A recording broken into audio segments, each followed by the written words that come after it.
Evangelho de Marcos, no capítulo 4, Jesus fala no verso 21, depois de Jesus inicia uma sequência de parábolas no Evangelho de Marcos, e na semana passada falamos sobre a parábola do semeador, e Jesus dá seguimento a uma sequência de parábolas aqui, e agora ele fala da parábola da candeia, do verso 21 ao verso 25, diz assim a palavra do Senhor: disse mais, ou seja, depois da parábola do semeador, ele dá uma aula, ele dá um ensinamento de sequência de parábolas para os seus discípulos.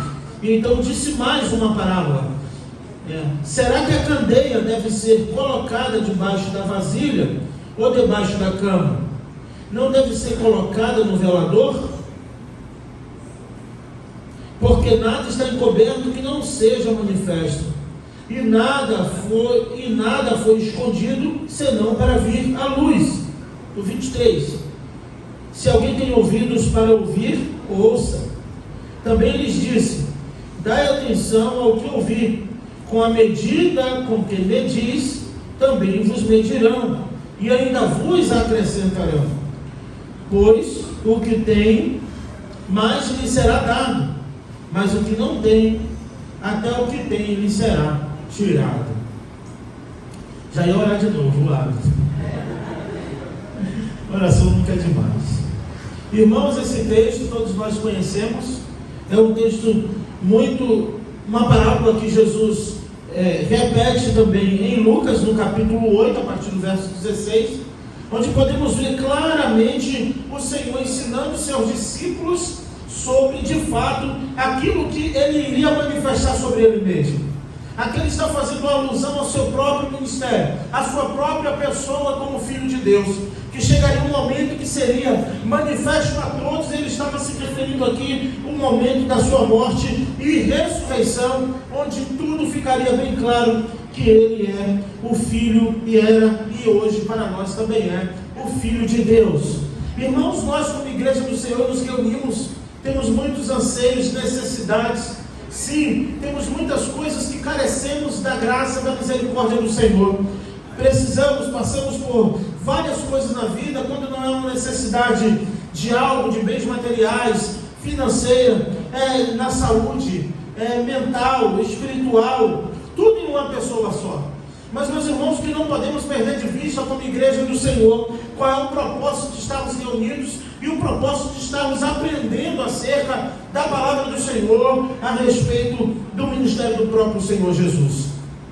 Estamos vivendo um tempo, já de um tempo para cá, anos cristocêntricos, onde focamos na pessoa e na obra de Cristo como sendo o principal para a nossa vida. E Jesus, ensinando os discípulos, ele pergunta: será que uma candeia, uma lamparina, ela deve ser colocada embaixo da mesa, embaixo da cama, ou num velador? Velador, na maioria das casas, na Palestina tinham, era uma prateleira em um lugar alto, onde ficava ali um lugar, a candeia para iluminar toda a casa, para dar luz aos quatro cantos daquela casa, para iluminar todo o ambiente. E Jesus faz uma pergunta aqui, que nenhum deles, claro, faziam isso, mas ele fala de algo meio que óbvio. Ele fala de algo que não é fora de cogitação de acontecer,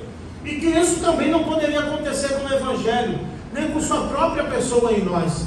Ele quis dizer o seguinte, de fato aqui, que era inconcebível a ideia de uma candeia ficar embaixo da cama. Ela não ia ter utilidade, ela não iria iluminar a casa. Embaixo da mesa também, a mesa, o que estava sobre a candeia, iria de fato limitar a luz de brilhar nos quatro cantos daquela casa, naquele ambiente, naquele espaço. Dessa mesma forma, irmãos, o Senhor Jesus quer brilhar, quer que o Evangelho, a sua palavra, brilhe em nossa alma, em nosso coração. Pois lâmpada para os meus pés é a tua palavra, e luz para o meu caminho, ou para os meus caminhos. Lâmpada para os meus pés é a tua palavra. No Evangelho de João, no capítulo 1, o próprio João vai dizer: ele era a luz do mundo. Ele veio para iluminar o mundo. Mas os homens amaram mais as trevas do que a luz.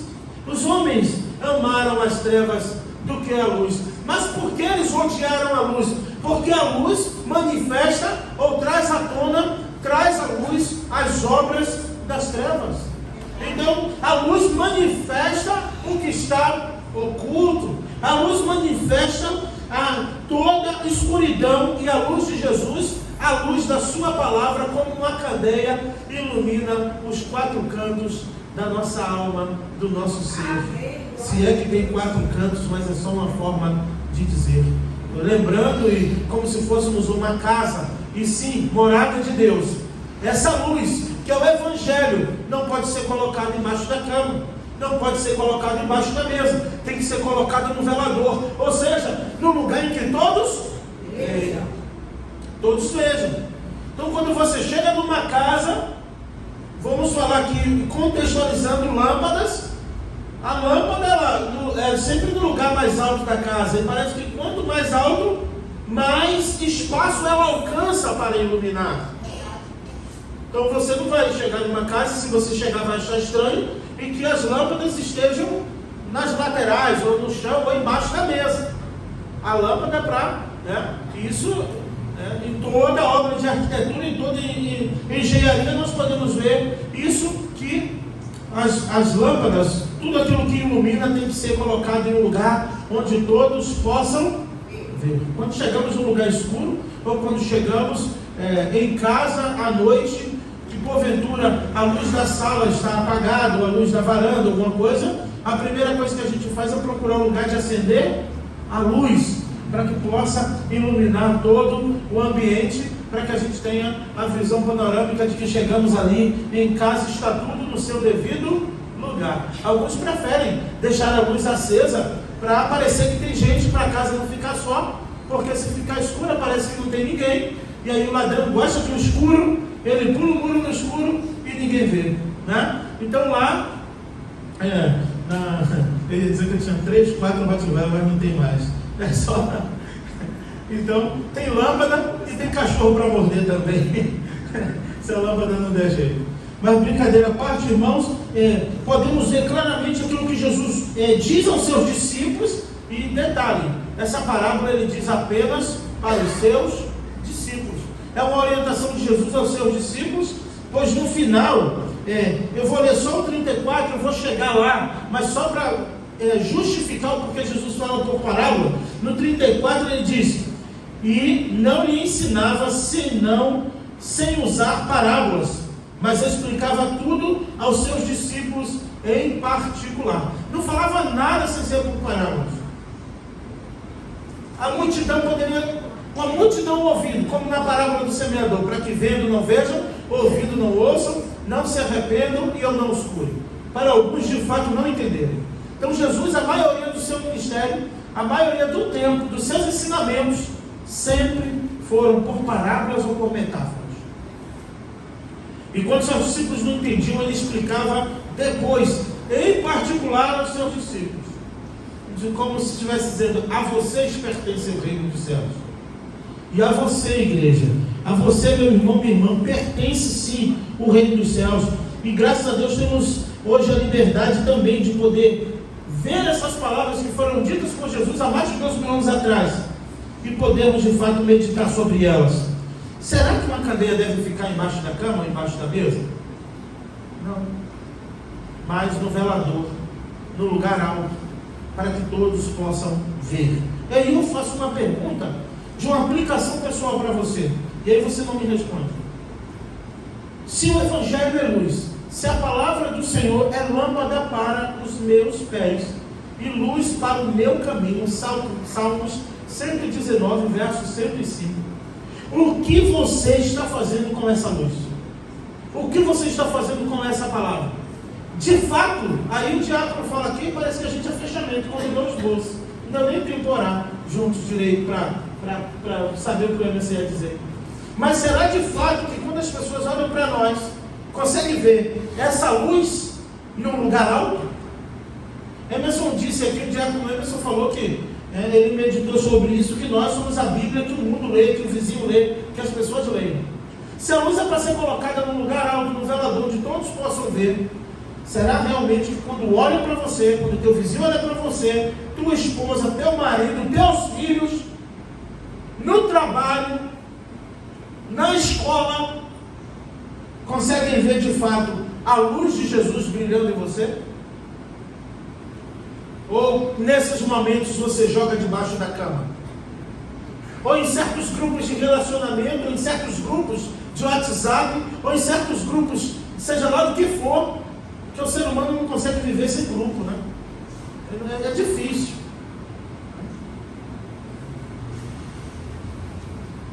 Então, onde que de fato essa luz, essa candeia que ilumina a nossa alma, que é lâmpada para os nossos pés e luz para o nosso caminho, você vai andar no escuro e botar a lanterna no bolso? Não, você não vai fazer isso. Você vai colocar na sua frente para iluminar, para você ver os lugares perigosos, para justamente não pisar na armadilha de urso, não pisar em nada no caminho ali, não pisar em um vidro e cortar o seu pé, não pisar num espinho. Então a palavra de Deus, ela vai à nossa frente, tem que estar em um lugar que possa iluminar tudo, para que possamos enxergar os perigos que a vida nos oferece, para nos apresentar, para manifestar as armadilhas que já estão armadas por Satanás em todas as partes do nosso caminho. Coloquei ontem nos grupos um vídeo do pastor Hernandes Dias Lopes dizendo algo. Quando foi que Satanás nunca desistiu de te derrubar? Quando foi que o inimigo deu pausa? Quando foi que o inimigo não quis nos derrotar? Quando foi que ele deixou de tramar contra nós? É o tempo inteiro, meus irmãos. E só a luz de Jesus brilhando conseguiremos enxergar os perigos, as armadilhas, tudo aquilo que já está nos próprios caminhos da vida.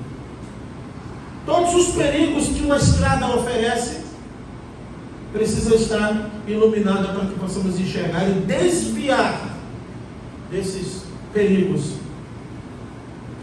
Então, Jesus está falando dele mesmo aqui, que ele iria se manifestar, não há nada oculto que não seja revelado, pois de fato ele iria se manifestar a todos e de uma vez por todas. Ele está falando de fato da revelação progressiva da sua própria pessoa, da sua própria obra, que os homens começariam a enxergar. Lembra? Nunca vimos alguém ensinar com tanta autoridade. Quem é este que até o vento e o mar lhe obedece? E assim Jesus foi descortinando a sua glória ao homem. Mas João já havia dito no primeiro capítulo: e vimos a sua glória como a do unigênito do Pai, cheio de glória, graça e majestade. Então, esse é o primeiro ponto aqui na parábola da candeia. Jesus dizendo que a luz tem que ficar em um lugar que possa revelar as trevas. Mas os homens, e isso se refere à humanidade, amaram mais as trevas do que a luz. E o que é que faz com a luz? Joga debaixo da cama, joga embaixo da mesa, tenta abafar, tenta ofuscar o brilho da luz da própria palavra de Deus. Quando você ouve uma palavra e não pratica, quando você não medita, quando você não deixa que as pessoas vejam em você essa luz, você está fazendo exatamente isso, colocando embaixo de uma cama, colocando em um lugar que a sua luz não possa ser vista por todos. Porque uma luz em um lugar alto, uma luz em um lugar alto, todos conseguem enxergar, todos conseguem ver. Mas em determinados lugares tem a luz, mas não dá para ver. Porque os homens amaram mais as trevas do que a luz. E João vai dizer, eles amaram mais as trevas do que a luz, porque as suas obras são más. Porque se as suas obras fossem boas, eles iriam amar a luz. Porque nada está encoberto que não venha a ser manifesto. E nada foi escondido senão para vir a luz. Não existe escuridão que a luz de Jesus não possa dissipar. Não existe labirinto na alma, não existe escuridão profunda. A luz de Jesus brilha no mais profundo do nosso ser, iluminando e nos dando entendimento da vontade de Deus para a nossa vida. Precisamos, irmãos, a cada dia pensar sobre isso, pois devemos mostrar ao mundo que no velador da nossa vida existe uma luz. E essa luz é Jesus. E essa luz é o próprio Jesus através da sua palavra. No verso 23 ele vai dizer: se alguém tem ouvidos para ouvir, ouça. Está dizendo, e Jesus repete essa sentença, Apocalipse também, justamente isso. Quem quer ouvir, ouça. Ou seja, você ouviu. Quem tem ouvidos para ouvir, ouça, é dizer, e entenda, e compreenda, e pratique. Quando você dá um conselho ao seu filho, ele está ouvindo, mas você diz o quê? Está ouvindo? Está ouvindo? Quer dizer assim, você entendeu? Daqui para frente você vai fazer diferente? É isso. Quem tem ouvidos para ouvir, ouça. Então todos têm ouvidos para ouvir. Então ouçam, entendam. E entendam que Jesus, entenda a própria cobrança de Jesus, a própria cobrança da palavra de Deus na sua vida. Dizendo realmente, a luz de Jesus tem que ficar em lugar, a palavra de Deus tem que ficar exposta na minha vida. As pessoas têm que ver a palavra de Deus em mim. Mesmo que eu não tenha a oportunidade de falar, elas têm que ver a Bíblia, a palavra de Deus em mim. Isso é colocar a luz. Isso é colocar lá no velador. Se alguém tem ouvidos para ouvir, ouçam. Escutem o pregador. Essa é a sentença de Jesus. E é sobre isso que ele disse: quem tem ouvidos para ouvir, ouçam. Me escutem enquanto estou aqui falando com vocês. Atentem. E ele ainda confirma o 24. E também ele disse: deem atenção ao que ouviste. Prestem atenção no que vocês estão ouvindo. E essa parte aqui, então, nunca foi tão atual.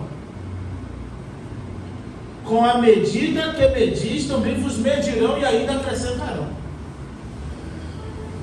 Com a mesma medida que a gente mede os outros, somos ou seremos medidos.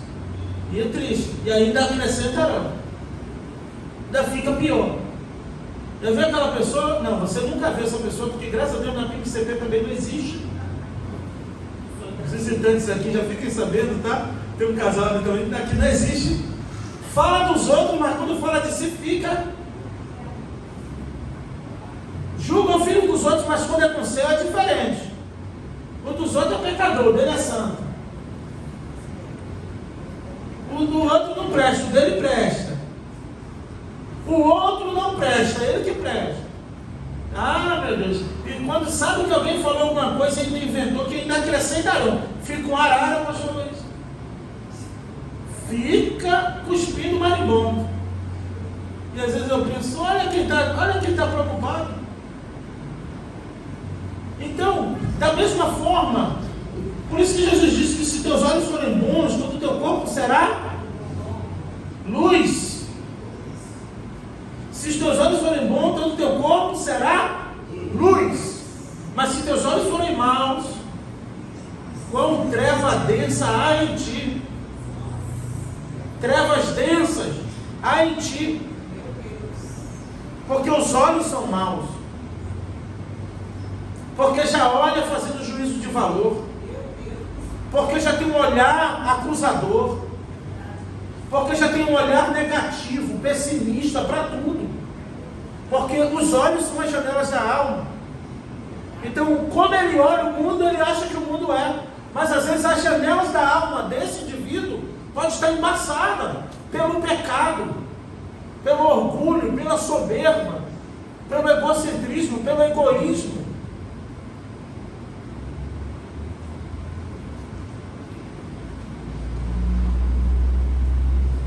Então, da mesma forma,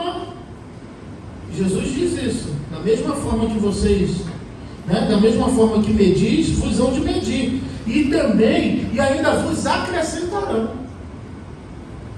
E ninguém gosta.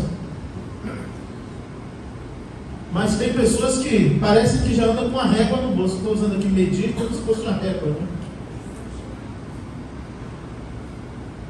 Quando na verdade, aquilo que não sabemos ou não entendemos, devemos fazer como foi na quarta-feira aqui. Senhor, tu sabes. Na oração de Ezequiel no Vale do Alsoceiro. Mas não. Jesus, e aqui, fazendo aqui um link ao Sermão do Monte, no próprio Mateus 7, Jesus fala outro momento que tem a ver até com essa questão de medir, que Jesus acrescenta isso: não julgue, para que você julgar. E da mesma forma que você julga, será julgado. Hipócrita, tira primeiro a trave, para depois tentar tirar o cisco do olho do teu irmão. Então essa questão de medir é isso. Estamos tentando tirar o cisco do olho do outro, quando às vezes a trave está no nosso. E quando fala isso, toda vez que fala de janela, disso eu conto essa história, todo mundo já conhece, ela é contada de tanto jeito, mas eu vou contar de novo, todo mundo conhece, né? Tem a mulher lá na janela do apartamento dela, pode ser apartamento ou casa, a história é você que cria medo, tá? Foca só na janela, tá? E a mulher olhava para a área de serviço da vizinha lá na sua janela do apartamento. Aí o esposo chegava do trabalho e ela dizia: olha, amor, aquela vizinha nem lava a roupa direito, a roupa está toda suja, não sei como põe a roupa assim para estender, para secar. O marido chegava da janela, olhava, o marido chegava do trabalho, a mulher sempre dizia a mesma coisa: aquela vizinha não lava a roupa direito. Meu Deus, qual será o sabão que ela está usando? Eu não vou fazer propaganda não, que a gente não tem patrocinador, né? Se quiser abençoar a PBCB, a gente no momento faz uma chamada aqui, não é brincadeira. Aí um dia o marido chegou um pouco mais cedo, e aí limpou a janela. Passou um beijo, limpou, deixou a janela linda. A mulher nesse dia chegou depois, aí olhou para a janela e falou: olha, amor, o sabão que a vizinha deve estar usando deve ter mudado, tá bom, hein? Adalfim a roupa dela. Na verdade, eram as janelas do apartamento dela que estavam sujas. Então, era através daquela janela que ela via as roupas, que ela via a vizinha. E através dessas janelas aqui, que nós vemos o mundo, que nós vemos os irmãos, que nós olhamos para os irmãos. Por isso que a nossa mente tem que estar sempre iluminada. Por isso que a candeia tem que estar sempre no velador, no lugar mais alto do nosso cérebro, do nosso entendimento. A lâmpada tem que estar no lugar mais alto do nosso coração, para quando a gente poder olhar para o outro, olhar com os olhos iluminados pelo Espírito Santo de Deus. Para não olhar com os olhos obscurecidos, o olhar embaçado, com catarata espiritual. Tem que olhar com os olhos, espirituais, iluminados. E aí tem essa questão, né? Eu olho com os olhos espirituais, tá? Mas as coisas ruins, Satanás também é espiritual, o demônio também são espirituais, são seres espirituais, só que malignos, só que ruins. Então as pessoas têm mania de espiritualizar tudo, como se tudo que se fosse espiritualizado fosse bom ou positivo. Hostes espirituais da maldade, potestades do ar, são o quê? Invisíveis, espirituais, só que malignos. Não, eu estou falando com os olhos espirituais, misericórdia. Porque às vezes a tua visão espiritual está toda corrompida. Por isso que devemos sempre pedir ao Senhor, para que ilumine o nosso entendimento para compreender a sua vontade e as suas verdades. Então, Jesus está dizendo, da mesma maneira que vocês fazem um juízo de valor, da mesma maneira, ou com a mesma medida, é com a mesma medida, ou da mesma maneira que vocês medem, e também com a mesma medida, com o mesmo recipiente que você pega para medir aonde te medir e ainda acrescentar mais um pouco. É assim, na vida é assim, porque Satanás só quer tirar, só quer subtrair, quer corromper, Ele não é a favor da comunhão, Ele não é a favor da reunião dos santos, Ele não é a favor do seu bem-estar, Ele não é a favor de você dizer: alegrei-me quando me disseram, vamos à casa do Senhor. É igual, uma vez eu fui receber um revelamento, e aí falaram: olha, Satanás não está satisfeito com a tua vida não. E eu falei: graças a Deus. Eu lá querendo me satisfeito comigo. Uma vez aqui na oração de manhã aqui, eu falei assim, estava inspirado, só vendo vídeos do Leonardo Ravenhill, das orações poderosas. É que não me disse, viu, irmão Sérgio Murico? Ele disse que queria estar na lista dos mais 10 procurados do diabo. Aí eu cheguei, tanta gente no mundo, ele queria logo ser o 10º. Aí eu cheguei aqui na oração nesse dia e falei que eu queria estar no top 10 de Satanás, né? Nos mais... Rapaz, meu dia foi... Só faltou eu morrer nesse dia, irmão. Só faltou eu morrer nesse dia. Rapaz, esse negócio não dá certo ficar repetindo, não. Deixa ele, quer me botar na lista, ele coloca, né? Mas eu não posso com ele, não. Só o Senhor pode com ele. Só o Senhor que pode com ele. Né? Então eu falei: rapaz, Senhor, eu continuo crendo, mas é melhor deixar esse bicho quieto e eu fazer a obra do Senhor, né? Que esse bicho é traiçoeiro, te pega distraído, tu vai atravessar a rua, não vê, vem um carro, então é melhor você. Mas, brincadeira, né, irmãos? Mas acaba sendo de fato uma verdade. Eu falei aqui, quem estava na oração viu. Nesse dia, meu dia foi muito, mas muito atribulado, além do comum, pastor. Falei: rapaz. Então, ele quer tirar de nós a paz, ele quer subtrair tudo de bom, ele quer tirar toda a alegria e colocar angústia. Ele quer tirar a paz e colocar guerra. Ele quer, sabe, tá tudo suave, ele é uma coisa, alguém que não vigia, alguém que dá lugar, fala uma palavra fora do lugar para tentar tirar a tua paz e a tua alegria, o tempo inteiro. Então devemos estar sempre atentos. E você que não gosta que fale da tua vida, não fale da dos outros. Você que não gosta que fale do teu filho, não fale do filho dos outros. Você não gosta que fale da sua família, não fale da família dos outros. Porque da mesma maneira, hão de medir você e ainda acrescentar. Já viu? Pessoas que adoram a história da família e da vida dos outros. Quando é da sua, abafa. Morreu. Ninguém viu, não aconteceu nada. Mas só basta acontecer na vida dos outros. Isso até do Jornal Nacional. E é isso mesmo. É a aplicação para os nossos dias. Devemos sim ter a atenção em dizer da mesma forma, com a mesma medida. Se você usar a medida da misericórdia, vão medir você com misericórdia e ainda acrescentar mais um pouco de misericórdia. Se você mediu com justiça, vão usar a medida da justiça com você e medir e botar mais uns 4 dedinhos de justiça. Se você medir com amor, vão medir com amor e vão acrescentar mais amor. Mas se você mede com ódio, com fofoca, com coisas ruins, hão de te medir também com a mesma medida e acrescentar. E às vezes essa medida não vai ser dentro da igreja. Às vezes você mede alguém dentro da igreja e alguém está medindo você lá fora e acrescentando mais ainda. E tem gente que não aprende. Então, temos que estar atentos a isso, pois foi o próprio Jesus que disse: e ainda vos acrescentarão. Então, já que com a mesma medida que eu medi o meu próximo, eu serei medido e ainda acrescentado, é melhor medir com o quê? Com os frutos do Espírito. É melhor medir com a palavra. É melhor medir com amor, com a empatia, com a compaixão, com a misericórdia. É melhor medir com os frutos do Espírito, para que, quando chegar o momento que eu seja medido, ou quando me usarem medida sobre mim, ainda seja acrescentado da mesma forma que eu medi os outros. Então, ande sempre aí com a medida do amor, com o recipiente da misericórdia, da graça, da bondade de Deus, para medir o próximo.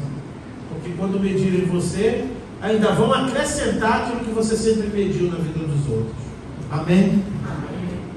E finalizando, aqui o 25, Jesus diz interessante, porque o que tem, mais lhe será dado, mas o que não tem, até o pouco que tem, lhe será tirado.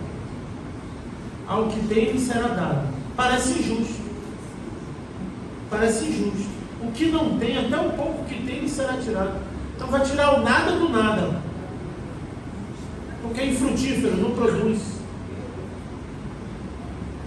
O do talento, lembra o que Jesus fez? O que tinha 5 multiplicou para 10. O que tinha 2 multiplicou para 5. O que tinha 1 e enterrou, ele tomou e deu ao que tinha 10. Olha só. Ele tomou o que tinha 1 e deu para o que tinha 10. Aquele que enterrou o talento. Ah, porque eu sei que tu és um Deus que colhe onde não planta, que faz isso. Se você sabia de tudo isso, por que você escondeu?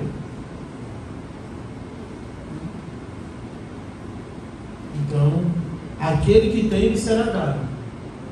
O que não tem, até o pouco que tem, lhe será tirado. Pois a medida do Senhor na nossa vida é recalcada, sacudida e transbordante. Já viu? A medida recalcada? Conhece essas? Isso é mais do interior, que vê lá saca de farinha, de feijão, de arroz, né? Então lá na minha cidade, no mercadão, na feira, né? O arroz, o feijão, a farinha, até hoje são sacas abertas assim. Aí conforme vai vendendo, vai dobrando mais até o final. E ali, quando a pessoa vai comprar a medida, aí tem a medida, aí tem a medida, não sei se os irmãos já ouviram falar da quarta de farinha, a quarta, tem 1 litro, tem a quarta, então era medida assim.